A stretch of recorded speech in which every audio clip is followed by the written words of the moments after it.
안녕하세요, 청취자 여러분. 오늘 저희와 함께 깊이 파고들 주제는 바로 한국 정부의 쌀 가격 안정 정책입니다. 그리고 그 뒤에 숨겨진 여러 층위의 이야기들인데요.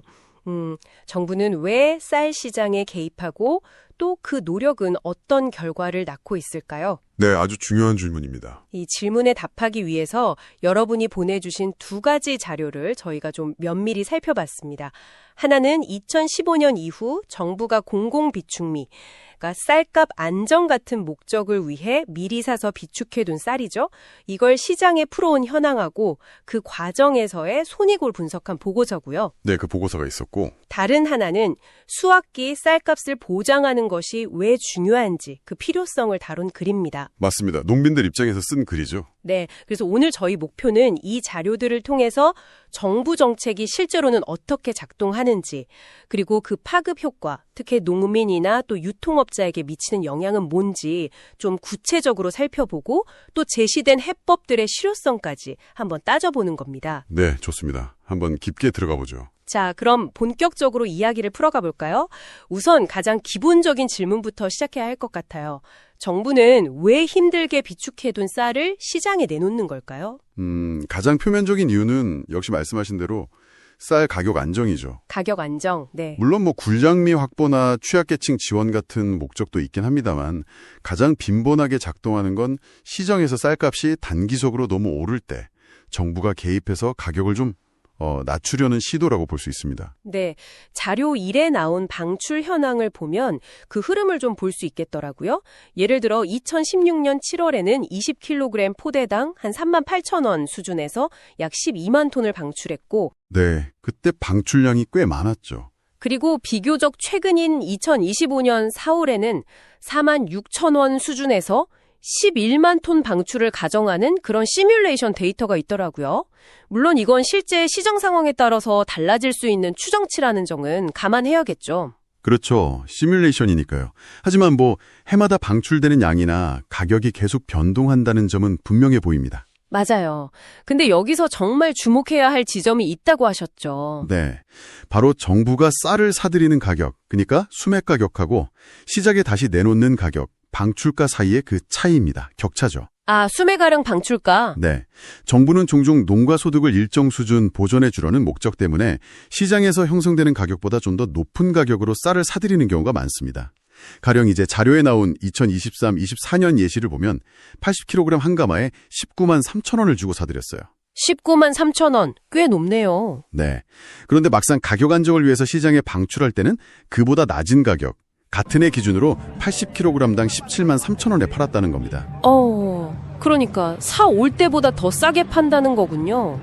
그럼 당연히 손해가 날 수밖에 없겠는데요. 정확합니다. 바로 그 지점에서 정부의 재정 부담 문제가 생기는 거죠. 자료상으로는 단순히 그 수매가랑 방출가 차액만 계산해서 톤당 2만 원 손실이 난다 이렇게 표기되어 있지만 사실 이건 최소한의 추정치일 뿐이에요. 더 들 수도 있다. 훨씬 더 들죠. 실제로는 그 쌀을 사들여서 보관하고 관리하고 또 필요하면 가공하는 데 드는 온갖 부대 비용이 추가로 발생하거든요. 창고 운용비, 인건비, 운송비, 감가상각 이런 걸 다 고려하면 정부가 떠안는 실제 손실액은 톤당 2만 원보다 훨씬 클 가능성이 높습니다. 야, 정부가 손해를 보면서까지 가격 안정에 나서는 셈인데 그럼 이 과정에서 실제로 누가 웃고 누가 우는 걸까요?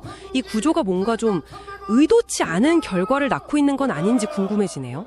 바로 그 점이 이 정책의 딜레마이자 흔히 말하는 악순환 구조의 핵심이라고 할 수 있습니다. 몇 가지 측면에서 볼 수 있는데요. 첫째는 방금 이야기한 것처럼 정부는 명백한 재정 손실을 감수해야 합니다. 세금이 들어가는 거죠. 네, 세금.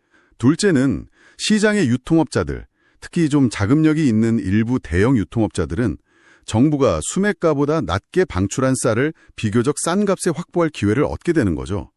이걸 사들였다가 시장 상황 봐가면서 적절한 시점에 팔면 상당한 시세 차익을 남길 수 있는 구조가 형성될 수 있습니다.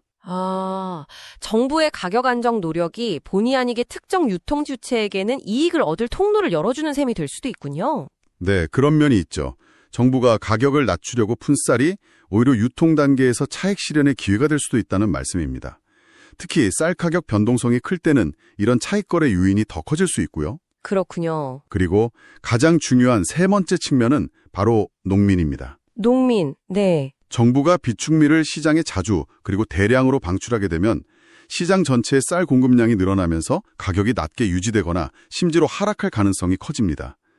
당장의 시장 가격 하락도 문제지만 이게 다음 해에 농민들이 사로 생산할 쌀값에 대한 기대치까지 낮추는 요인으로 작용해요. 아, 비료값, 인건비 같은 생산 비용은 해마다 오르는데 정작 힘들게 키운 쌀값은 제자리거나 떨어지니까 농민들 입장에서는 소득이 줄어드는 이중구에 시달리게 되는 겁니다. 결국 정부가 좋은 의도로 시장에 개입하지만 그 결과 뭐랄까 밑빠진 독에 물 붓기처럼 재정은 새고 그 물은 일부 유통업자에게 흘러가고 정작 보호하려 했던 농민은 계속 힘겨워하는 이런 아이러니가 발생하는 거군요. 네, 그런 측면이 분명히 존재합니다. 그래서 정부의 시장 안정화 노력이 과연 그 의도대로 작동하고 있는지, 혹시 결과적으로는 유통구조의 특정 참여자에게 더 유리하고 농민의 어려움을 가중시키는 방향으로 작용하는 건 아닌지, 여기에 대한 근본적인 성찰이 필요하다, 이런 지적이 나오는 겁니다. 정말 간단치 않은 문제네요. 그럼 이제 시각을 조금 바꿔서 이 문제의 또 다른 핵심 당사자죠. 농민들의 입장으로 더 깊이 들어가 보죠. 두 번째 자료에서 강조하듯이 수확기 쌀값이 왜 농민들에게 그렇게 절실한 문제일까요? 네, 그 자료에서 몇 가지 중요한 이유를 들고 있죠. 네. 첫째는 당연하게도 농가 소득의 안정성 문제겠죠. 여전히 많은 한국 농가에게 쌀은 가장 중요한, 때로는 거의 유일한 소득원이니까요. 그렇죠. 절대적이죠. 둘째는 좀 더 거시적인 관점에서 식량 안보의 문제입니다. 쌀은 우리 주식이니까 안정적인 국내 생산 기반이 유지되어야만 외부 충격에도 흔들리지 않는 식량 자급 시스템을 지킬 수 있다. 이런 논리죠. 네, 식량 안보 중요하죠. 셋째는 농촌사회 자체의 유지 문제입니다. 쌀 농사 지어서는 기본적인 생활조차 하기 어렵다면 젊은 사람들은 농촌을 떠날 수밖에 없고, 그럼 농촌은 점점 더 고령화되고 활력을 잃어서 결국 공동체 자체가 와해될 위험에 처한다는 그런 우려입니다. 네, 그 세 가지 모두 굉장히 중요한 지적입니다. 이 문제를 좀 더 넓은 사회적 맥락에서 보면 흥미로운 비교가 가능해요. 바로 노동자들의 최저임금과 유사한 성격을 갖는다는 점인데요. 아, 최저임금? 네, 최저임금 제도가 노동의 가치를 인정하고 노동자가 최소한의 인간적인 삶을 유지할 수 있도록 하는 사회적 안전망 역할을 하잖아요. 네, 그렇죠. 마찬가지로 쌀 최저가격 보장 주장 역시 이 고된 농업 노동의 가치를 사회적으로 인정하고 농민들이 영농 활동을 지속할 수 있는 최소한의 소득 기반을 마련해 주어야 한다. 이런 사회적 합의의 필요성을 이야기하는 겁니다. 특히 비료, 농약, 인건비 등 해마다 오르는 생산비를 감안했을 때 최소한 생산 원가라도 보장받아야 농사를 계속 지을 수 있지 않겠냐는 그런 절박한 목소리가 담겨 있는 거죠. 최저임금과의 비교 상당히 설득력 있게 들리네요. 그럼 만약 그런 최소한의 가격 보장마저 없다면 어떤 일이 벌어질 수 있을까요? 예측 가능한 시나리오는 농민들이 더 이상 쌀 농사를 경제적으로 지속 가능하다고 판단하고 농업 자체를 포기하는 경우가 늘어나는 겁니다.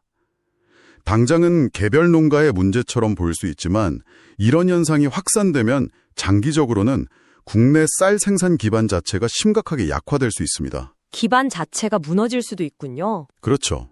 이는 결국 국내 쌀 공급량 감소로 이어져서 미래의 어느 시점에는 오히려 쌀값이 폭등하거나 수입에 의존해야 하는 등 소비자 물가 불안정 그리고 식량 안보 위협이라는 더 큰 문제로 돌아올 수 있습니다.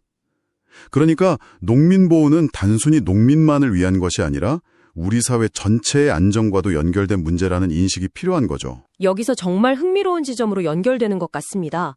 바로 이 쌀값 보장 수준을 결정할 때 물가 인상률을 반영해야 한다는 주장인데요. 마치 최저임금이 매년 경제성장률이나 물가 상승률 같은 지표를 고려해서 조정되는 것처럼 말이죠. 네, 그 주장의 논리적 근거는 아주 명확합니다. 바로 생산비의 변동성 때문이죠. 앞서 잠깐 언급했지만 비료, 농약, 농기계 유류비, 시설 유지비, 그리고 무엇보다 중요한 인건비 등등 농사를 짓는 데 필요한 거의 모든 비용은 전반적인 물가 상승의 영향을 받아서 매년 꾸준히 오르는 경향이 있습니다. 그렇죠. 안 오르는 게 없죠. 네.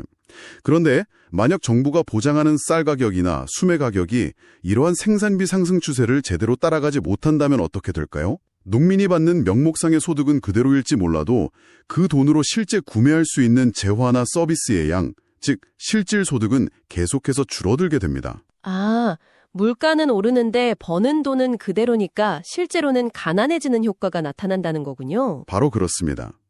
이런 상황이 지속되면 농민들의 생산 의욕은 당연히 떨어질 수밖에 없어요. 힘들게 농사를 지어도 손에 쥐는 것이 점점 줄어든다고 느끼게 되면 굳이 어려운 쌀 농사를 계속할 이유를 찾기 어렵게 되겠죠. 네, 의욕이 꺾이겠네요. 그렇죠. 이는 장기적으로 쌀 생산량 감소나 품질 저하로 이어질 수 있고 결국에는 공급 부족으로 인한 가격 급등이나 시장 불안정을 초래할 위험을 내포하고 있습니다. 따라서 쌀값 보장 수준을 결정할 때 물가 상승, 특히 생산비 증가율을 현실적으로 반영하는 것이 지속 가능한 쌀 생산 시스템을 유지하는 데 필수적이다. 이런 주장이 힘을 얻는 것입니다. 하지만 전문가님, 이런 주장에 대해서 반론도 만만치 않을 것 같아요. 예를 들어 농민 소득 보장에만 너무 집중하면 결국 쌀값이 계속 올라서 소비자들의 부담만 커지는 거 아니냐, 이런 목소리도 분명히 있지 않습니까? 물론입니다.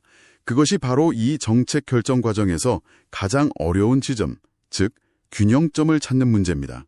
농민의 안정적인 소득 보장이라는 목표와 소비자들의 물가 부담 완화라는 목표는 때로는 상충될 수밖에 없어요.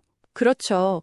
양쪽 다 만족시키기 어렵죠. 네, 쌀값이 너무 낮게 유지되면 농민들이 생산을 포기하게 되고 앞서 말한 생산 기반 붕괴 위험이 커집니다. 반대로 쌀값이 생산비 상승을 반영해서 계속 오르기만 한다면 이는 고스란히 소비자 가격에 전가되어서 가계 부담을 가중시키고 전반적인 물가 상승 압력으로 작용할 수 있습니다. 따라서 정책 당국은 이 양극단 사이에서 농민의 생계를 보장하면서도 소비자가 수용 가능한 수준의 가격을 유지할 수 있는 최적의 지점을 끊임없이 모색해야 하는 아주 어려운 과제를 안고 있는 거죠. 어느 한쪽의 입장만을 일방적으로 반영하기는 매우 어렵습니다. 자, 그럼 지금까지의 논의를 좀 종합해보면 정부가 쌀 가격 안정을 위해 시장에 개입하지만 그 과정에서 재정 손실이 발생하고 의도와 달리 유통업자에게 이익이 돌아가거나 농민의 어려움이 가중될 수 있는 복잡한 딜레마가 있다는 것을 확인했습니다. 그럼 이제 이 얽힌 실타래를 풀기 위해 보고서에서 제시하고 있는 구체적인 해결책들을 살펴볼 차례인 것 같네요. 어떤 대안들이 제시되고 있나요? 네, 보고서는 문제를 단기적인 관점과 중장기적인 관점으로 나누어서 접근하고 있습니다.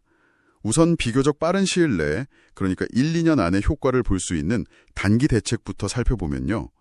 첫째, 정부의 양곡 방출 방식 자체를 좀 더 섬세하게 조절하라는 제안이 있습니다. 방출 방식을 바꾼다. 네, 예를 들어 햅쌀이 막 출하되어서 시장에 공급량이 많은 수확기 직후에는 가급적 방출을 자제하고 대신 쌀 소비가 늘어나는 특정 시기나 가격 변동성이 커지는 시점에 한꺼번에 대량으로 풀기보다는 소규모로 여러 번에 나누어 방출함으로써 시장에 주는 충격을 최소화하자는 아이디어입니다. 아, 좀 더 세밀하게 조절하자. 그렇죠. 둘째로는 민간 유통업체를 대상으로 방출하는 가격에 차등을 두자는 방안입니다.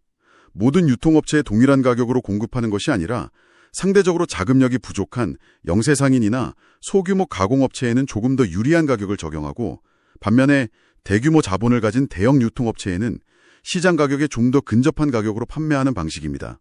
가격 차등. 네, 이를 통해 정부 방출미를 이용한 과도한 시세 차익 발생을 좀 억제하고 유통 과정에서의 이익이 좀 더 고르게 분배되도록 유도하려는 취지로 보입니다. 셋째는 근본적으로 쌀 생산량 자체를 조절하려는 노력입니다. 변호사 대신 다른 작물, 예를 들어 콩이나 조사료 같은 것을 재배하는 농가에 대한 지원을 실질적으로 확대해서 쌀이 구조적으로 과잉 생산되는 상황 자체를 좀 완화시키려는 시도라고 할 수 있습니다. 단기적으로는 방출 방식과 가격 정책을 미세 조정하고 동시에 생산량 조절 노력을 병행하자는 거군요. 그럼 좀 더 긴 호흡으로 한 2년에서 5년 정도를 내다보는 중장기 대책에는 어떤 것들이 있을까요? 이 부분도 상당히 흥미로울 것 같습니다. 네, 중장기 대책들은 단순히 가격 통제에 머무르지 않고 쌀 산업의 구조적인 변화를 유도하려는 측면이 강합니다. 첫 번째로 제시된 것은 공공비축미의 활용 방식을 다변화하자는 것입니다. 활용 다변화. 네. 지금까지는 주로 밥쌀용으로 시장에 직접 방출하는 방식이 주를 이루었다면 앞으로는 이걸 떡, 막걸리, 과자, 쌀국수, HMR, 가정간편식 같은 다양한 쌀 가공 식품 산업의 원료로 저렴하게 공급하는 비중을 늘리자는 겁니다. 이렇게 하면 단순 소비를 넘어서 쌀의 부가가치를 높일 수 있고 또 새로운 수요를 창출해서 전반적인 쌀 소비량 증대에도 기여할 수 있다는 기대가 깔려 있습니다. 비축미를 단순히 가격 조절 수단으로만 보지 않고 새로운 산업 육성의 재료로 활용하자는 발상이군요. 상당히 괜찮은데요? 또 다른 중기 대책은 무엇인가요? 두 번째는 농민과 소비자 간의 직접 거래를 활성화하는 방안입니다. 현재의 복잡한 유통 단계를 거치면서 발생하는 비용과 마진을 줄이기 위해서 로컬 푸드 직매장이나 농협 등의 온라인 플랫폼 혹은 지자체가 운영하는 쇼핑몰 등을 적극적으로 활용해서 생산자와 소비자가 직접 만날 수 있는 통로를 넓히자는 거죠. 아, 직거래. 네, 이렇게 되면 농민은 중간 유통 마진만큼 더 높은 가격을 받을 수 있고 소비자는 더 신선한 쌀을 더 저렴한 가격에 구매할 수 있게 되어서 양쪽 모두에게 이익이 될 수 있다는 생각입니다. 이건 농민의 가격 결정력을 높이는 데도 분명 도움이 될 수 있습니다. 유통구조를 개선해서 농민과 소비자 모두 윈윈하자는 거군요. 마지막 중개 대책은 어떤 내용인가요? 세 번째는 쌀 생산 이력 추적 시스템의 의무화 또는 강화를 제안하고 있습니다.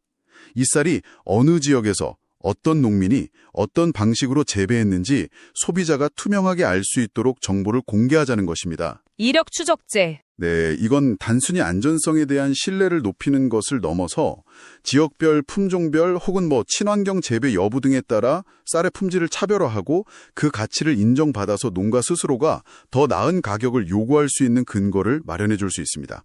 소비자는 믿을 수 있는 정보를 바탕으로 선택하고 농가는 품질로 승부하며 제값을 받을 수 있는 기반을 만들자는 그런 취지입니다. 들어보니 단기 대책들이 당장의 시장 안정을 위한 미세 조정에 가깝다면 중장기 대책들은 쌀 산업의 체질 자체를 바꾸려는 좀 더 근본적인 접근으로 보이네요. 정확히 보셨습니다. 이 대책들은 공통적으로 정부가 단순히 비축미를 풀어서 가격을 누르는 기존 방식에 대한 의존도를 점차 줄여나가려는 그런 방향성을 보여줍니다. 대신 시장의 투명성을 높이고 이력 추적제, 쌀 자체의 부가가치를 높이며 가공산업 육성, 농민들이 유통 과정에 더 주체적으로 참여하고 스스로 가격 결정력을 가질 수 있도록 직거래 활성화, 자립 기반을 강화하는 데 초점을 맞추고 있습니다. 이를 통해 앞서 이야기했던 정부는 손해보고 농민은 어려워지는 그 악순환의 고리를 끊어내려는 장기적인 노력이라고 해석할 수 있겠습니다. 네, 오늘 저희는 한국의 쌀 시장을 둘러싼 정부 정책의 의도와 현실, 또 시장 참여자들의 이해관계, 그리고 농민의 생계와 소비자 물가 사이에서 균형점을 찾으려는 아주 복잡하고도 어려운 여정을 따라가 보았습니다. 선한 의도에도 불구하고 발생하는 여러 문제점과 또 이를 해결하기 위해 제시된 다각적인 대책들까지 함께 확인했네요. 마지막으로 청취자 여러분께 생각해 볼 만한 질문을 하나 던지면서 마무리하고 싶습니다. 오늘 우리의 논의는 주로 현재 우리가 가진 쌀 생산 및 유통 시스템 안에서 발생하는 문제들을 어떻게 관리하고 개선할 것인가에 집중되었습니다.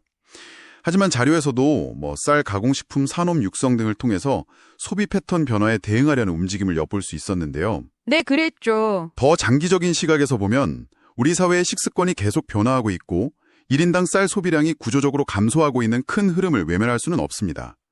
그렇다면 어쩌면 가장 근본적인 질문은 현재 시스템을 어떻게 더 잘 운영할 것인가를 넘어서 다가올 미래를 대비하기 위해 이 쌀 중심의 농업 및 식량 시스템 자체에 대한 보다 근본적인 재검토와 재설계가 필요한 것은 아닐까 하는 점입니다. 예를 들어 쌀 생산 목표를 어느 수준으로 유지할 것인지, 다른 작물로의 전환을 얼마나 더 적극적으로 유도해야 할지, 변화하는 식문화에 맞춰서 농업 정책의 패러다임 자체를 바꿔야 하는 것은 아닌지, 이런 부분에 대한 깊은 고민이 필요해 보입니다. 이 부분은 앞으로 우리 사회가 함께 풀어나가야 할 중요한 숙제가 아닐까 싶습니다. 네, 미래를 향한 질문까지 던져주셨네요. 오늘 이 심층적인 탐구에 귀 기울여주신 청취자 여러분, 진심으로 감사합니다.